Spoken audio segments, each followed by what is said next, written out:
হাতে বানানো cheese cake, তার সাথে সবার প্রিয় গোলাপ জামুন ক্ষীর এবং আমাদের সবার ফেভারিট ম্যাগি নিয়ে আজকে চলে এসেছিলাম। আজকে দিনটা ছিল 20 মে, আর এটা ছিল আমার হাজব্যান্ডের জন্মদিন। তো রাত্রি 12টার সময় আমি খুব একটা বেশি কিছু করে উঠতে পারিনি, এতটাই করেছিলাম, আর তাতে ও খুবই খুশি হয়েছিল। তো চলো এবার মোমবাতিটা নিভিয়ে আজকে রাত্রি 12টার বার্থডেটা সেলিব্রেট করা যাক। তো এই ছিল আজকে রাতের সেলিব্রেশন। হ্যালো এভরিওয়ান, আমি শোভনা, আমি এখন মেলবোর্নে থাকি, আর welcome to my channel moments of life. আশা করি তোমরা সবাই খুব ভালো আছো, সুস্থ আছো, আর আমরাও খুবই ভালো আছি। গুড মর্নিং, এটা ছিল সকালবেলা। তো সকাল সকাল ওর ফেভারিট কিছু বিস্কিট আর তার সাথে হাতে তৈরি মশালা চা, এটা দিয়ে আজকে শুরু করেছিলাম ওর জন্মদিনের সকালটা। যেহেতু দুজনেই ঘুম থেকে দেরি করে উঠেছিলাম, তাই ডিরেক্টলি লাঞ্চ রেডি করে দিয়েছিলাম। আজকে যেহেতু মঙ্গলবার ছিল, আর আজকেও ভেজই খায়, তো তার জন্য আজ সবই ভেজ আইটেম ছিল। তো মেনুতে ছিল লুচি, তার সাথে কষা আলুর দম, আর বাটার পনির, একটুখানি পিস পোলাও আর মিষ্টি। তো সকালবেলা আর খুব বেশি টাইম না হওয়ার জন্য তো এইটুকুই করেছিলাম। এরপরে ওকে ডেকে নিলাম, আর দেখো খুব খুশি, বলতে নেই, ও কিন্তু ওর জন্য যাই করা হয় খুব হাসি মুখে সবটাই খায়, আর খুব ভালোবাসে খেতে, তার জন্য ওকে খাইয়েও খুব ভালো লাগে। দেখতেই পাচ্ছ মুখের হাসিটা, খুব খুশি।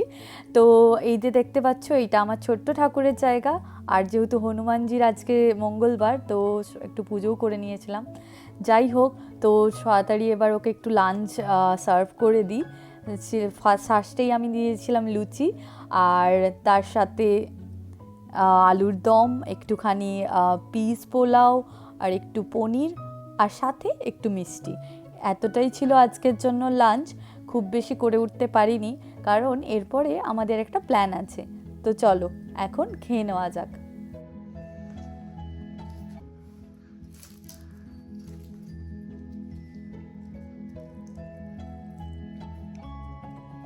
শুভ জন্মদিন, জন্মদিনের ছোট্ট লাঞ্চ, ভেজ লাঞ্চ।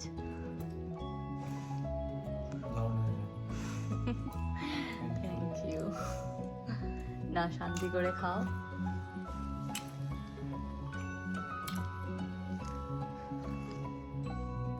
লাঞ্চ সেরে একটু রেস্ট নিয়েই আমরা বেরিয়ে পড়েছিলাম ইস্কন টেম্পলের উদ্দেশ্যে। তো আজকে যেহেতু ওর জন্মদিন, ঠাকুরের থেকে একটু আশীর্বাদ পাওয়ার উদ্দেশ্যে আমাদের বেরানো।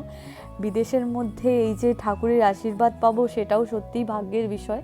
এখানে প্রায় হাফ অ্যান আওয়ারের মধ্যে একটা ইস্কন টেম্পল আছে, তো আমরা সেখানেই যাচ্ছি। আর যেহেতু এটা সিটির মধ্যে, তাই ট্রাম কিন্তু এখানে খুবই ঘন ঘন, প্রায় 2-3 মিনিট ছাড়া ছাড়াই একটা করে ট্রাম থাকে। আর বাট যেহেতু আজকে উইকডেজ ছিল, তার জন্য খুবই ট্রামে ভিড় ছিল। যাই হোক, এই যে দেখো আরেকটা দেখাচ্ছে, এটা পার্ক স্ট্রিট বলে একটা ট্রাম স্টপের নাম, দেখে খুব ভালো লাগলো, তাই ক্যাপচার করলাম। আর দেখো কথা বলতে বলতে পৌঁছে গেছি, এটাই ছিল সেই মেলবার্নের ইস্কন টেম্পল। তো এই যে ইস্কন টেম্পল লেখা আছে মেলবার্ন। জায়গাটা খুবই সুন্দর, খুবই একটা মনোরম পরিবেশ, আর খুবই শান্ত একটা পরিবেশ। এই যে দেখো চারিদিকে ইস্কনে টেম্পলে চারিদিকে কৃষ্ণের ছবি আঁকা, পেন্টিং করা। আর আজকে যেহেতু উইকডেজ, তো এই জায়গাটা নর্মালি খালি খালি লাগছে, বাট উইকেন্ডে এর কিন্তু আলাদাই একটা চেহারা। উইকেন্ডে কিন্তু এখানে দারুণ ভিড় হয়। আর এই দেখো পায়রাটা কেমন খুঁটে খুঁটে দেখাচ্ছে। তো মোটামুটি খুবই ভালো লাগছে। তো চলো এবার তোমাদের ভেতরটা দেখিয়ে দিই, ভেতরে ঠাকুরের আশীর্বাদটা নিতে যাই এখন।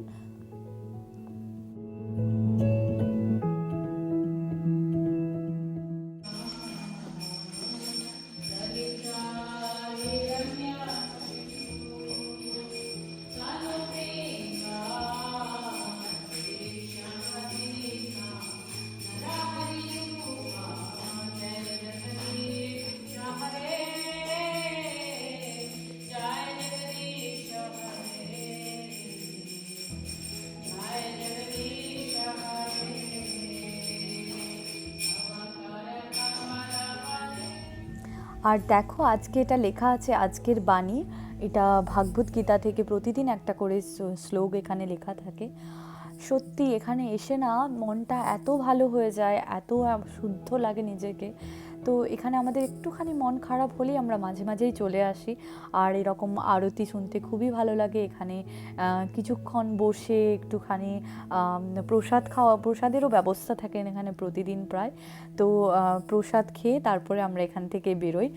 বাট আজকে যেহেতু খুব একটা বেশি টাইম নেই হাতে, তাই পঞ্চামৃত খেয়ে ওখান থেকে বেরোলাম। আর এখানে আজকে ওর জন্মদিন থাকার জন্য দেখো এখানে ওকে একটা ফুলের মালা দিয়েছে, যেটা ঠাকুরের মালা। তো খুবই খুশি ও পরে। তো যাই হোক, খুবই ভালো লাগলো। এখন চলে এসেছি বাড়িতে। সন্ধ্যাবেলায় ছোট্ট করে আমি একটু আয়োজন করেছিলাম এবং ওর বন্ধুরাও কেক এনেছিল।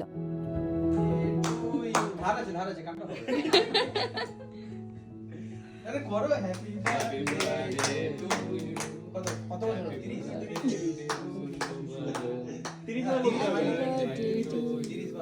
তো খুব মজা করে দিনটা আজ কাটলো। আর ওর গিফটগুলো পেয়েও খুব খুশি, আর সবাইয়ের আশাতেও ওর খুব খুশি পেয়েছিল। তো তোমাদের কেমন লাগলো ব্লগটা অবশ্যই জানিও। আজকের ব্লগটা এখানেই শেষ করছি। খুব তাড়াতাড়ি দেখা হবে নতুন একটা ব্লগে। ততক্ষণের জন্য টাটা।